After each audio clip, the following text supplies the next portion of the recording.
जंगल की हर शाखा, हर पत्ता और हर फूल किसी न किसी रहस्य को अपने भीतर छुपाए हुए था। आज उसी जंगल में एक छोटा सा खरगोश टिम्मी अनजाने में एक ऐसे रहस्य के सामने आने वाला था जो आगे चलकर पूरे सफर की दिशा बदलने वाला था। सुबह की हल्की धूप के साथ टिम्मी अपने बिल से बाहर निकला। पेड़ों के बीच उछलते कूदते हुए खेलते समय उसकी नजर जमीन पर पड़ी एक अजीब चमक पर गई। वह चमक किसी साधारण चीज की नहीं थी। मिट्टी हटाने पर टिम्मी के सामने आया एक पुराना रहस्यमयी नक्शा जो हल्की सुनहरी रोशनी से चमक रहा था। नक्शे पर अजीब अजीब संकेत, घुमावदार रास्ते और कुछ रहस्यमयी चित्र बने हुए थे।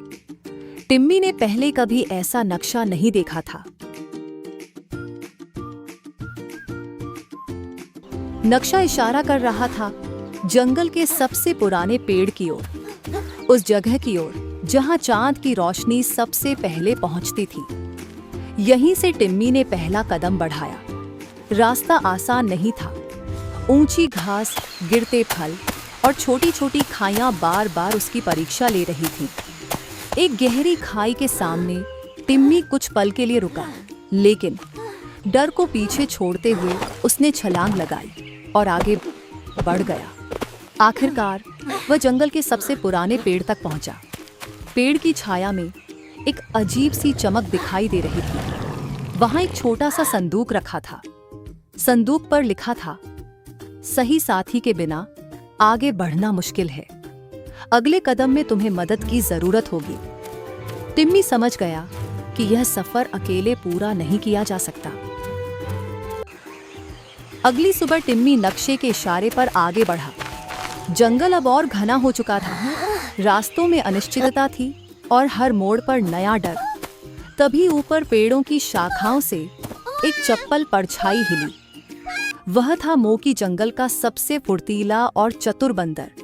मोकी ने नक्शे की चमक देखी और उसके रहस्य को महसूस किया। उसे समझ आ गया कि यह सफर साधारण नहीं है। और इस तरह मोकी टिम्मी के साथ चल पड़ा। जैसे ही पहला साथी जुड़ा, नक्शे की चमक और तेज हो गई।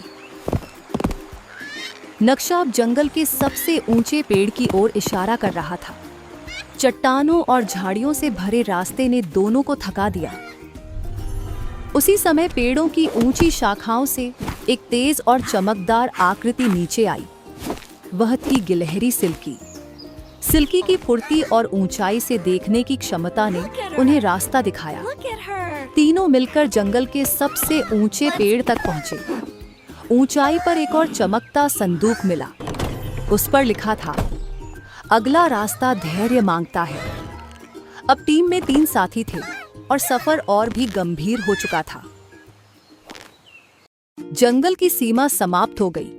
सामने फैला था तपता हुआ रेगिस्तान। गर्मी, थकान और प्यास ने सबकी हिम्मत को चुनौती दी। इसी रेगिस्तान में उन्हें मिला कछुआ टोबी। टोबी की चाल धीमी थी, लेकिन उसका धैर्य अडिग। रेगिस्तान की तपती रेत पर चलते चलते अचानक हवा का मिजाज बदलने लगा। पहले हल्की सी सनसनाहट सुनाई दी, फिर दूर क्षितिज पर रेत का एक ऊंचा बादल उठता दिखाई दिया। कुछ ही पलों में आसमान पीला पड़ गया। धूप धुंधली होने लगी और फिर रेगिस्तान ने अपना असली रूप दिखाया। का तूफान उनकी ओर बढ़ रहा था। हवा इतनी तेज थी कि आंखें खोलना मुश्किल हो गया। रेत के कण तीर की तरह उड़ रहे थे। सांस लेना तक भारी लगने लगा।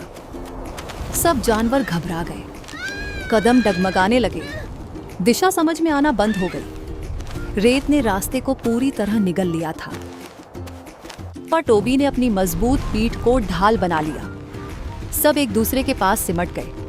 टोबी का खोल धूल और हवा के बीच एक सुरक्षित दीवार बन गया। कुछ पल ऐसे लगे मानो यह सफर यहीं समाप्त हो जाएगा, लेकिन धैर्य ने हार नहीं मानी। धीरे धीरे हवा की रफ्तार कम होने लगी। रेत नीचे बैठने लगी। आसमान फिर से साफ होने लगा। जब तूफान थमा तो सब थके हुए थे। लेकिन सुरक्षित थे। रेगिस्तान पार करने के बाद उनके सामने आई एक गहरी और रहस्यमयी नदी।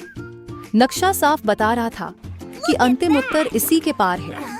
नदी के पानी से उभरा उसका रखवाला मगरमच्छ क्रॉकी। उसकी ताकत और अनुभव ने टीम को सुरक्षित नदी पार कराई। नदी के उस पार एक गुफा में अंतिम संदेश उभरा।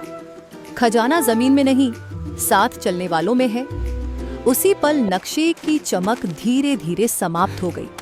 नक्शा हवा में घुल गया, लेकिन जो बना था वह था भरोसा, दोस्ती और एक साथ चलने की ताकत। कुछ सफर मंजिल तक नहीं जाते, वे हमें बेहतर बना देते हैं। और इसी सीख के साथ विचित्र जंगल के नक्शे की कहानी यहीं समाप्त होती है।